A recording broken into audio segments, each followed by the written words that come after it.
بھائیوں والا مشورہ ہے, دوستوں والا مشورہ, یہاں پیار محبت. یعنی قرآن سمجھنا ایسا نہیں ہے کہ مشکل ہے, بہت آسان ہے.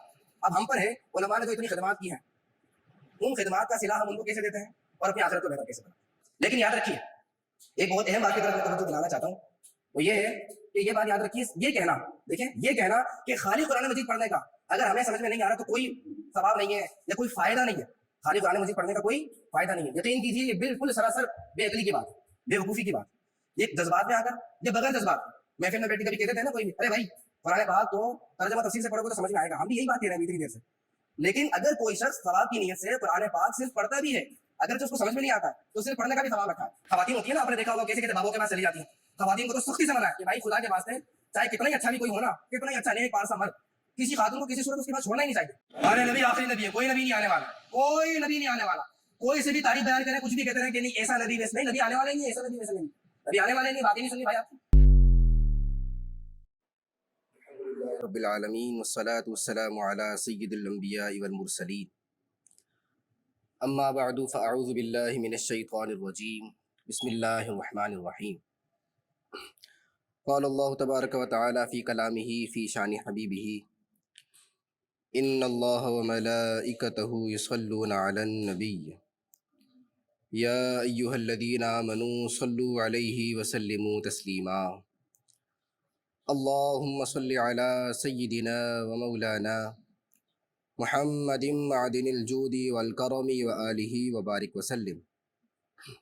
صلاۃ و سلاما علیک یا سیدی, یا مکی, یا مدنی, یا عربی, یا قرشی, یا ہاشمی, یا مطلبی, یا رسول اللہ صلی اللہ تعالی علیہ وآلہ وبارک وسلم. میرے محترم اسلامی بھائیوں, بحمد اللہ تعالی, اللہ پاک کا ہم پر کروڑ احسان ہے کہ اس مالک کریم نے ایک مرتبہ پھر جمعۃ المبارک کی بابرکت ساعتوں میں مسجد جیسی بابرکت جگہ میں بیٹھ کر کوئی عام علم نہیں بلکہ علم دین کا علم سیکھنے کا شرف عطا فرمایا ہے. جمعۃ المبارک کی ان بابرکت ساعتوں کو اللہ کریم ہمیں اسی طریقے سے نیکیوں میں گزارتے رہنے کی توفیق مرحمت فرمائے. آج کا دن مسلمانوں کے لیے عید کا دن ہے, الجمعۃ یوم العید, اور جمعے کے حوالے سے جہاں حضور صلی اللہ علیہ وآلہ وسلم کی برکت سے یہ ہمیں عید کا دن ملا ہے, تو صرف عید کا دن قرار نہیں دیا گیا بلکہ یہ کہہ کر کہ یہ عید کا دن ہے, اس کے ساتھ ساتھ ہمیں اور بھی انعامات سے نوازا گیا ہے. جیسے 1 روپیہ خرچ کرے یا ایک نیکی کرے تو 70 گنا ثواب. ویسے تو قرآن مجید فرقان حمید کی تلاوت کرتے رہنا چاہیے, لیکن خاص طور پر جس طرح سورہ ملک ہے نا, وہ رات میں سونے سے پہلے پڑھی جاتی ہے, تو اسی طریقے سے سورہ کہف یہ خصوصیت کے ساتھ جمعے کے دن پڑھی جاتی ہے. تو بہت خوبصورت بات تو یہ ہے کہ سورہ کہف کی تلاوت تو کی جائے, لیکن سورہ کہف پڑھنے کے ساتھ ساتھ اگر اس کا ترجمہ اور تفسیر بھی پڑھ لیا جائے تو بات ہی نرالی ہو جاتی ہے. اور یاد رکھیے قرآن مجید کا جو مقصود ہے وہ یہی ہے. قرآن مجید جو ہم پر نازل کیا گیا وہ ہماری رہنمائی کے لیے نازل کیا گیا, ہدی للناس ہدی للمتقین, یہ ہماری رہنمائی کے لیے آیا ہے. اور رہنمائی ہمیں تبھی ملے گی جب ہم اس کو سمجھیں گے, اور سمجھنے کے لیے ہمیں اپنی زبان میں اس کو پڑھنا یا اس کو سننا ضروری ہے. لیکن یاد رکھیے, ایک بہت اہم بات کی طرف میں توجہ دلانا چاہتا ہوں, وہ یہ ہے کہ یہ بات یاد رکھیے, یہ کہنا, دیکھیں, یہ کہنا کہ خالی قرآن مجید پڑھنے کا اگر ہمیں سمجھ میں نہیں آ رہا تو کوئی ثواب نہیں ہے یا کوئی فائدہ نہیں ہے. خالی قرآن مجید پڑھنے کا کوئی فائدہ نہیں ہے, یقین کیجئے یہ بالکل سراسر بے عقلی کی بات ہے, بے وقوفی کی بات. یہ جذبات میں آ کر یا بغیر جذبات محفل میں بیٹھ کے کبھی کہتے تھے نا کوئی بھی, ارے بھائی قرآن پاک تو ترجمہ تفسیر سے پڑھو گے تو سمجھ میں آئے گا. ہم بھی یہی بات کہہ رہے ہیں اتنی دیر سے. لیکن اگر کوئی شخص ثواب کی نیت سے قرآن پاک صرف پڑھتا بھی ہے, اگرچہ اس کو سمجھ میں نہیں آتا ہے, تو صرف پڑھنے کا بھی ثواب رکھا ہے. حضور جان عالم صلی اللہ علیہ وآلہ وسلم ارشاد فرماتے ہیں نا کہ جو شخص قرآن پاک کا یہ پڑھے, کیا پڑھے, الف لام میم, اس کو کتنی نیکی عطا ہوگی, ایک حرف کے بدلے ایک نیکی جو کہ 10 کے برابر. تو مطلب قرآن پاک پڑھنے کا بھی ثواب ہے. پہلا اسٹیپ ہی یہ ہے کہ بندہ قرآن پاک درست طریقے سے پڑھنا سیکھے. اگلا اسٹیپ یہ ہے پھر اس میں لکھا کیا ہے، اس کا ترجمہ کیا ہے، وہ اس سے آگے کا اسٹیپ یہ ہے پھر اس ترجمے کو سمجھنے کی کوشش کرے. اللہ کریم ہمیں ان تمام اسٹیپ کو سمجھنے کی توفیق مرحمت فرمائے. دیکھیں علماء نے کام کر دیا. آپ دنیا کی کسی بھی زبان میں چلے جائیں، جس زبان کو مسلمان بولتے ہیں اس میں آپ چلے جائیے، بحمد اللہ تعالیٰ اس میں آپ کو قرآن کا ترجمہ بھی ملے گا، اس کی تشریح بھی ملے گی. یعنی قرآن سمجھنا ایسا نہیں ہے کہ مشکل ہے، بہت آسان ہے. اب ہم پر ہے علماء نے جو اتنی خدمات کی ہیں، ان خدمات کا صلہ ہم ان کو کیسے دیتے ہیں اور اپنی آخرت کو بہتر کیسے بنائیں. اللہ کریم قرآن مجید فرقان حمید سے ہمیں محبت نصیب فرمائے. اللہ کے نبی آخری نبی صلی اللہ علیہ وآلہ وسلم درود شریف کے متعلق بڑی خوبصورت بات ارشاد فرماتے ہیں. فرمایا تم اپنی مجالس کو مجھ پر درود پڑھ کر آراستہ کرو، خوبصورت بناؤ، زینت دو. جیسے بھی بحمد اللہ تعالیٰ ہماری مسجد تعمیر ہو رہی ہے اور یہ رنگوں روغن ٹائل ماربل یہ اس مسجد کی زینت ہے، بنیاد الگ ہے، یہ خوبصورتی ہے. تو جو ہماری مجلس ہے وہ مجلس تو لگ گئی، جس مقصد کے لیے وہ محفل لگی ہے، وہ بیٹھک لگی ہے، وہ بھی چل رہی ہے. لیکن اگر حبیب پر درود اس محفل میں نہیں پڑھا جا رہا تو خوبصورتی نہیں آ رہی ہے. اس جو بیوٹی ہے نا اس محفل کی وہ اس کے اندر نہیں ہے. تو خوبصورتی لانی ہے، اس محفل کو آراستہ کرنا ہے. فرمائے مجھ پر درود پاک پڑھنے والے بن جائیں. ایک مرتبہ پڑھ لیجئے صلو علی الحبیب صلی اللہ تعالی علی محمد صلی اللہ علیہ وآلہ وبارک وسلم. اب درود پڑھنے سے محفل ہماری خوبصورت ہوئی ہے، لیکن صرف اتنا فائدہ نہیں. فرمایا تم اپنی مجلس کو مجھ پر درود پاک پڑھ کر آراستہ کرو، کیونکہ تمہارا درود پڑھنا کل بروز قیامت تمہارے ہی لیے نور ہوگا. کتنا ثواب ہے اور کتنی عظیم الشان فضیلت ہے کہ آخرت کے دن ہمیں اللہ کریم درود کے صدقے میں نور عطا فرما رہا ہے. کچھ لوگ ہوتے ہیں، بلکہ ہر ایک کی شکایت ہے مجھ سمیت، کہ نیکیوں میں دل نہیں لگتا، گناہوں میں دل لگ جاتا ہے. نیکیاں مشکل لگتی ہیں، گناہ آسان لگتے ہیں. ایسا لگتا ہے نیکیوں کے تو اسباب دور دور تک ہے ہی نہیں، جبکہ بالکل قریب قریب مل رہے ہوتے ہیں. لیکن گناہ تو قدم اٹھایا گناہ کا موقع مل گیا، قدم اٹھایا ایک اور چانس حاضر، بچنا ہے. علماء ارشاد فرماتے ہیں جس طرح صفت رحمان اور رحیم ہے، اللہ پاک کی صفت ہے نا یہ رحمان اور رحیم، جو شخص سخت دل ہو، وہ نرم دل نہ ہو، اس کے دل کے اندر سخت دلی ہو، کسی پہ رحم کرنا اس کا مادہ نہ ہو. فرمایا اس کو یہ بات چاہیے کہ وہ رحمان اور رحیم کا ورد کرتا رہے، یا رحمان یا رحیم، یا رحمان یا رحیم، یا رحمان یا رحیم. اسی طرح جو غیبتیں کرتا رہتا ہے، یہاں کی وہاں لگا دی، چغلیاں کرتا رہتا ہے، اس کی برائی وہاں کرتی، اس کی برائی یہاں کرتی.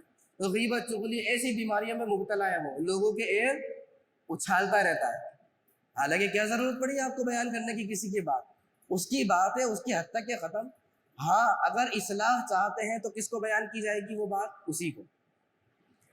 تو فرمایا علماء نے اس کو چاہیے کہ یا ستارو کا ورد کرے، یا ستارو یا ستارو یا ستارو، عیبوں کو چھپانے والا، عیبوں کو چھپانے والا، گناہوں کو چھپانے والا. یہ اللہ پاک کا صفاتی نام ہے. تو جو صفاتی نام اللہ رب العالمین کا آپ پڑھیں گے، اللہ کریم ویسی صفت، رحم کی صفت، عیب چھپانے کی صفت آپ کے اندر پیدا فرمائے. یہ اس نام کی تاثیر ہے. تو اسی طریقے سے جو چاہتا ہے کہ میرے اندر بھی حضور صلی اللہ علیہ وآلہ وسلم کی صفات کا فیضان نصیب ہو جائے، میرے اندر بھی وہ صفات پیدا ہو جائے. حضور رحم دل تھے، حضور چھوٹوں پر شفقت کرنے والے تھے، بڑوں کا ادب کرنے والے تھے. آپ ملاحظہ کیجیے یہاں تک کہ دشمن بھی آ جائے تو چادر کو بچھا دیتے ہیں. یہ تھا حضور کا انداز. وہ چیز ہمارے اندر بھی آ جائے. علماء نے ایک ہی طریقہ بیان کیا، کیا وہ ایک طریقہ؟ حبیب پر درود پڑھنے والے بن جاؤ، رسول اللہ صلی اللہ علیہ وآلہ وسلم کی صفتوں کا فیضان اللہ کریم تم سب کے اندر جاری فرما دے. ایک مرتبہ پھر محبت سے پڑھ لیجئے صلو علی الحبیب صلی اللہ تعالی علی محمد صلی اللہ علیہ وآلہ وسلم. میرے محترم اسلامی بھائیوں، شیخ عبد القادر جیلانی رحمۃ اللہ تعالی علیہ ایک عظیم بزرگ، عظیم ہستی، جنہوں نے اپنی زندگی کے 40 سال اس طریقے سے گزارے ہیں جن میں آپ نے فتویٰ نویسی کی ہے، لوگوں کے مسئلوں کو حل کیا ہے، لوگوں کے سوالوں کے جوابات دیے ہیں، درس و تدریس کا سلسلہ کیا ہے، اور اسی طرح تبلیغ کا ایک خوبصورت کام، لوگوں کی اصلاح کا ایک خوبصورت کام آپ نے اپنی زندگی کے 40 سال باقاعدہ کیے۔ 1-2 سال کی بات نہیں ہے۔ جب آپ 51 ایئرس کے ہوئے تھے اور آپ کا وصال ہوا تھا جب آپ 91 ایئرس کے تھے، آپ کی جو عمر ہے وہ 91 ایئرس کی ہے، تو جب آپ 51 سال کے، 51 سال کے غالباً اردو میں کہا جائے گا، تو 51 سال کے تھے جب سے آپ نے باقاعدہ اس کا آغاز کیا، جیسے کہ میں نے پچھلے جمعے اس کو بیان کیا ہے۔ تو میرا اس جمعے بیان کرنے کا جو مقصد ہے وہ حضور غوث پاک کی بعض نصیحتیں ہیں جن کو پچھلے جمعے ہم سرسری کرتے ہوئے آگے بڑھ گئے تھے، لیکن چونکہ حضور غوث پاک کی زندگی کا مقصد یہ تھا، جو اولیاء کرام آتے ہیں ان کی زندگی کا جو مقصد حقیقی اور مقصد اصلی ہوتا ہے وہ یہی ہوتا ہے کہ وہ اپنی گفتگو کے ذریعے، اپنی کتابوں کے ذریعے، اپنی تحریروں کے ذریعے اور اپنے بیانات کے ذریعے دوسروں کی اصلاح کرتے ہیں۔ تو جب ان کی زندگی کا مقصد یہ تھا تو ان کے عرس پر، ان کی یاد میں، ان کی بات کرتے ہوئے ہمیں اس بات کو بھی اپنے سامنے رکھنا چاہیے کہ ان کی جو تعلیمات تھی ان کو عوام میں بیان کیا جائے، ان کا تذکرہ کیا جائے، ان کو سنا جائے اور ان پر عمل کیا جائے۔ صرف کرامتیں بیان کرنا ان کا مقصد نہیں ہے۔ تو بحمد اللہ تعالی ہم تو کرامتوں کو ماننے والے ہیں، اور حضور غوث پاک کی کرامت جان، شان اور آن سے بحمد اللہ تعالی ڈنکی کی چوٹ پر بیان بھی کرتا ہے، لیکن بیلنس میں چلتے ہیں، کرامتوں کو بھی بیان کرتے ہیں، آپ کی تعلیمات کو بھی لیتے ہیں۔ ایسا نہیں ہے کہ کچھ لوگوں نے صرف کرامتیں تو لے لی حضور غوث پاک کی، یہاں کرامتیں لینے سے مراد میں سمجھا رہا ہوں، یعنی ان کی کرامتوں کو لے کے لوگوں کے سامنے مذاق اڑانا شروع کر دیا کہ دیکھو یہ ہے، دیکھو یہ بیان کرتے ہیں، اور انہوں نے جو حقیقی بات تھی ان کی جو حقیقی تعلیمات تھی ان کو چھوڑ دیا۔ ان کو یہ نظر نہیں آ رہا انہوں نے اپنی زندگی کس طریقے سے گزاری، ان کو یہ نظر نہیں آ رہا انہوں نے اپنی زندگی لوگوں کی اصلاح کے لیے، ان کو گناہوں سے بچانے کے لیے کس طریقے سے گزار کر قربانیاں دی ہیں۔ وہ 2-4 جو کرامتیں جو واقعی ان کی ہیں، اور اللہ کریم اپنے اولیاء کو کرامتوں سے نوازا کرتا ہے، وہ 2-4 نظر آ گئی اور ان کا مذاق اڑانا شروع کر دیا۔ یہ بھی اعلیٰ درجے کی، بلکہ اعلیٰ درجہ تو نہیں کہیں گے، ادنا درجے کی بیوقوفی ہے۔ اللہ کریم اس بیوقوفی سے ہمیں، آپ کو، ہم سب کو محفوظ فرمائے۔ میں ایک بات عموماً کہا کرتا ہوں، بھائی اگر آپ کی بات مانتے ہیں، لیکن اگر وہ کرامت سچی ہوئی، آپ کہتے ہیں نہیں جھوٹی ہے یہ، اگر سچی ہوئی اور آپ بغیر کسی دلیل کے برا بھلا یا نعوذ باللہ نہ جانے کیا کیا کہے جا رہے ہیں، تو کل بروز قیامت اللہ کو کیا جواب دیں گے؟ کل بروز قیامت اپنے رب کو کیا جواب دیں گے؟ لہذا بہتر یہ ہے اپنی گندی زبان کو بند کر کے رہے۔ جو اللہ نے پہرا لگایا نا 72 دانتوں کا، 72 نہیں 32 دانتوں کا، 32 دانتوں کا جو پہرا لگایا ہے، اس کے اندر اپنی زبان کو بند کر کے رکھو، اپنے دل کے اندر اس بات کو رکھو، بلا وجہ بغیر دلیل کے کسی کے اوپر انگلی اٹھا کے وہ بات جو قرآن مجید، فرقان حمید اور احادیث طیبہ سے ثابت ہے وہ کہہ کر اپنی زبان کو گندا کر کے اپنی قبر و آخرت کو خراب کرنے کی ضرورت بالکل بھی نہیں ہے۔ یہ ہمارا آپ کو بھائیوں والا مشورہ ہے، دوستوں والا مشورہ، نہایت پیار اور محبت سے آپ کی آخرت کے لیے۔ نہیں سمجھ میں آتی آپ کی مرضی ہے، لیکن اونٹ پڑانگ زبان استعمال کر کے اپنی قبر و آخرت خراب نہ کریں۔ لیکن ہم تو الحمدللہ حضور کی تعلیمات بھی لیتے ہیں، حضور غوث پاک کی، ان کی کرامتوں کو بھی بیان کرتے ہیں۔ تو آپ نے شیخ عبد الحق محمودی دہلوی فرماتے ہیں کہ جو آپ کی محفل تھی نا حضور غوث پاک کی، کبھی ایسا نہیں ہوا کہ حضور غوث پاک کی محفل میں کوئی غیر مسلم آیا ہو، اس نے آپ کا بیان سنا ہو، اور کبھی ایسا نہیں ہوا کہ آپ کی محفل سے وہ غیر مسلم بغیر کلمہ پڑھے واپس چلا گیا۔ تاثیر آپ کی ایسی ہوا کرتی۔ شیخ عبد الحق محمودی دہلوی فرماتے ہیں جو نافرمان ڈاکو، سخت دل ڈاکو جو ہوا کرتے تھے، وہ ہوتے ہیں نا کہ جو کچھ ڈاکو ہوتا ہے، اچھا بھائی چلو بھائی اپنا شناختی کارڈ، تمہارے جو بینک کے جو کارڈ ہے وہ رکھو، پیسے دے دو۔ کچھ ہوتے ہیں وہ بھی لے جاتے ہیں، ادھر دے بھائی خوار ہوتے رہنا۔